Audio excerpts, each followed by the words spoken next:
Oh.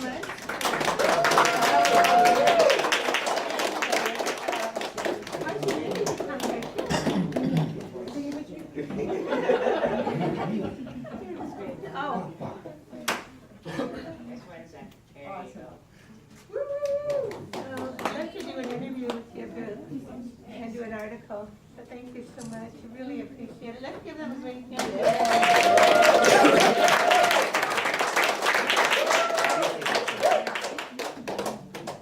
Wow, that's really exciting. So I think, Roger, you're going to introduce the next guest. I guess I am. Roger it is. You don't need it. No, the next artist I have to introduce for you could be summarized in put a hat on. That's what Mama says. When you visit her website, she encourages you to put a hat on.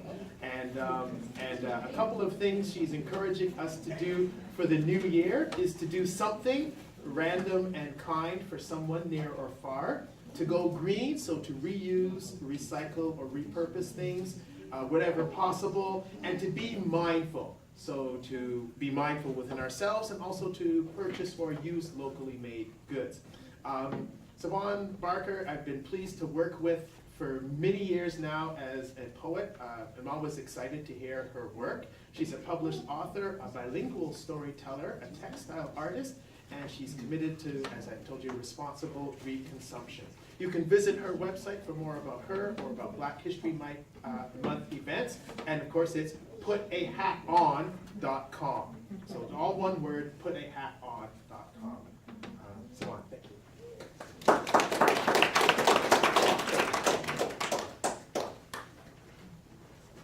All right, I feel like I'm coming up here with my own little library. So thank you for having me here this evening. I have a few different pieces to share with you tonight. And I know that Black History Month has so many activities going on any given night. So I just want to extend a big thank you to you all for taking the time to be here this evening. As I know, there are many, many offerings every day, and so it's hard to choose. To remind you all of the website, I brought a few bookmarks that have my website on it. And what I've tried to do is just gather information about different activities that are happening for Black History Month, as it's often quite challenging to know what's going on where. And so there's both historical information as well as event information, and I'll just leave those. Blah, blah. There we go. All right, lovely, lovely. All right, so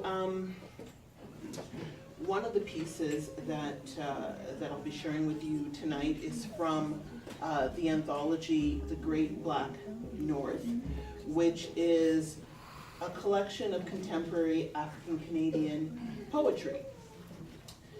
Oopsies.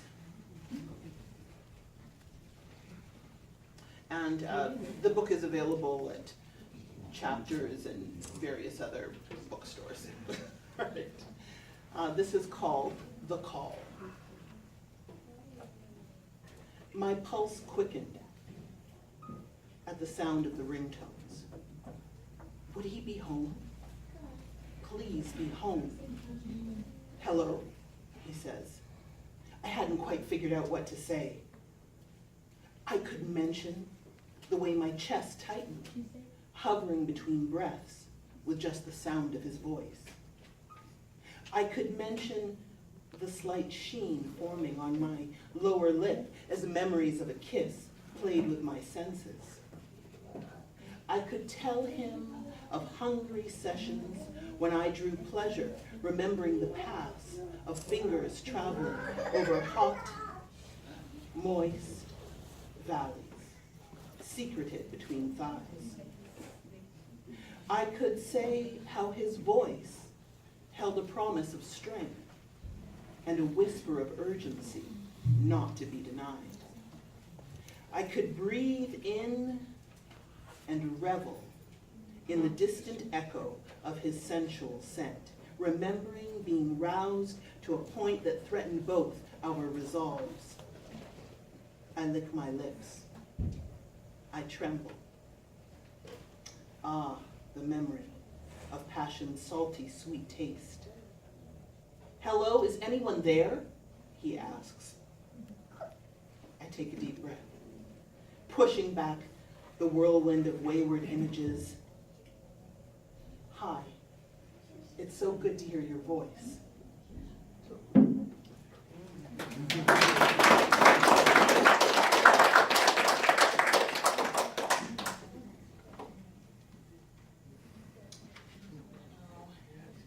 A dear friend gave this to me quite some time ago.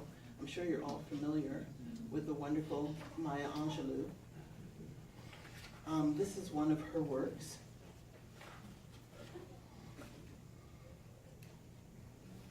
Entitled Phenomenal Woman. I got you all waiting, anticipating. Which one is she going to do?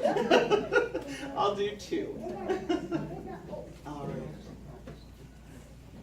Pretty women wonder where my secret lies. I'm not cute or built to suit a fashion model size. But when I start to tell them, they think I'm telling lies. I say, it's in the reach of my arms, the span of my hips, the stride of my step, the curl of my lips. I'm a woman, phenomenally. Phenomenal woman, that's me. I walk into a room just as cool as you please. To a man, the fellows stand or fall down on their knees. Then they swarm around me, a hive of honeybees. I say, it's the fire in my eyes and the flash of my teeth, the swing in my waist, the joy in my feet. I'm a woman, phenomenally. Phenomenal woman, that's me. Men themselves have wondered what they see in me, but they can't touch my inner mystery. When I try to show them, they say they still can't see. I say, it's in the arch of my back, the sun of my smile, the ride of my breasts, the grace of my style. I'm a woman, phenomenally. Phenomenal woman, that's me. Now you understand why my head's held, why my head's not bowed. I don't shout or jump about or have to talk real loud.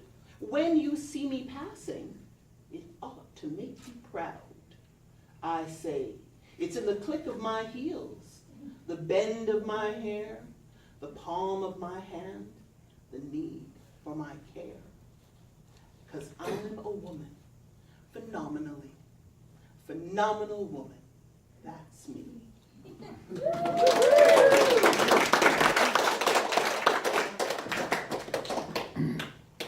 will land in just a moment. Let's see.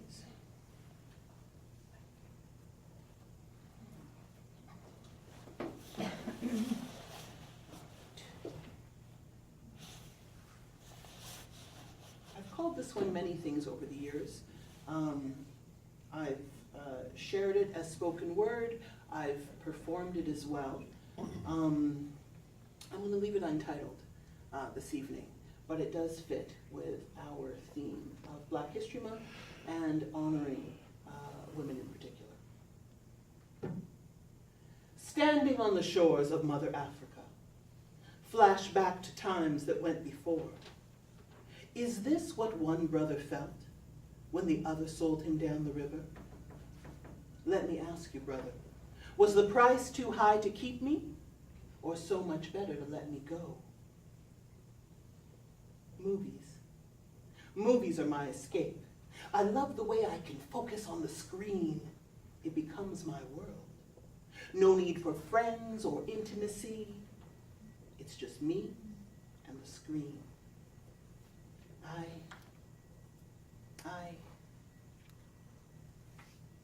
feel, well, today I played hooky. Like the days when dragging your heels on the way to class made you feel like you had some control. Today I skipped everything. Everything I was supposed to do, everything I was supposed to be. It feels good. Heading home, I managed to spend just one bus ticket to get around on the bus all day. Although I guess I didn't do that much getting around. It's like starting over. A rebirth from the cinematic cemetery of my former self. I want to reach out and be appreciated, if not understood. But perhaps understanding is too large a feat. But this feeling of singleness, it cannot be unique unto me. It just sometimes seems that I'm the only one trying. At least the only one I know of. Phone calls. I call and I call and I call and I call. But are they the wrong people? Are they all the wrong people? Everyone is wrong? Is it me? Is it them? Or somewhere in between? Always that damn middle ground that fucks me up. Praise. I don't know how many times a day I feed myself positive thoughts. I just don't want to be empty. Because when I'm not assuring myself of my talent, skills, beauty, savvy, and intelligence, well, it leaves room for the rest of them to criticize. And they do, and they will. So I talk to myself in my mind. Before what? Before I thought so much? I can't remember what I did. I guess I frolicked mostly. Now I dodge the criticisms, the contempt, the negativity and harsh words. I wish I could remember what I was thinking in the movie house. Something about, I can't remember. Distracted. There are these two women babbling in the front row, and I'm focused on the foreign tongue they're speaking.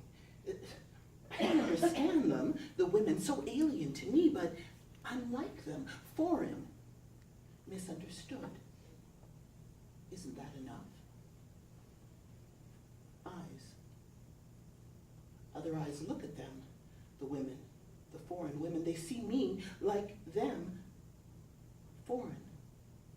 We who are different, misunderstood by each other, misunderstanding each other, become in the eyes of the others the same foreign women, different to them, misunderstood by them, but the same as each other. They don't see any differences. They will not see how we, the foreign women, speak many tongues.